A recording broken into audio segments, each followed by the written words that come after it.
Pred 18 leti je prvič zbolela za rakom, ki ga ni mogoče popolnoma pozdraviti. Zato potrebuje redne mesečne terapije. Onkološki inštitut obišče vsak mesec. Skupno je bila tam že približno 250krat. To so res težke preizkušnje, ki jih nobenemu ne privoščim. Imam fiksacijo hrbtenice, da imam metastaze po hrbtenici, da imam metastaze po rebrih.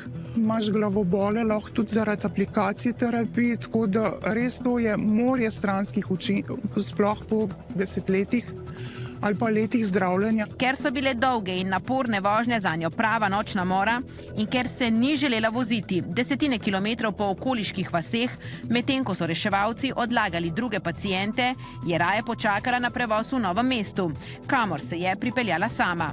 Zaradi te poteze je čez noč izgubila pravico do prevozov. Osebna zdravnica ji je namreč pojasnila, da če se lahko sama pripelje nekaj kilometrov do zdravstvenega doma, se lahko tudi v Ljubljano.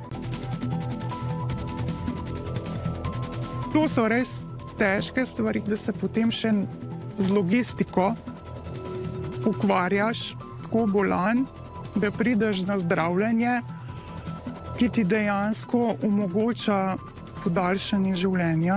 Na koncu je podrobno proučila zakonodajo in ugotovila, da odločitev v njenem primeru ni bila pravilna. Zato se je pritožila.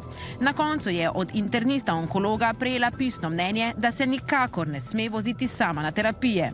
Najbolj pa jo je razjezilo, ko je ugotovila, da dejansko nekdo, ki hodi samo na kontrolni pregled, se vozi z reševalcem, se pravi moj upravičen sanitetni prevoz, nekdo kot jaz in še veliko drugih, pa nam tega ne priznava več sistem, ne.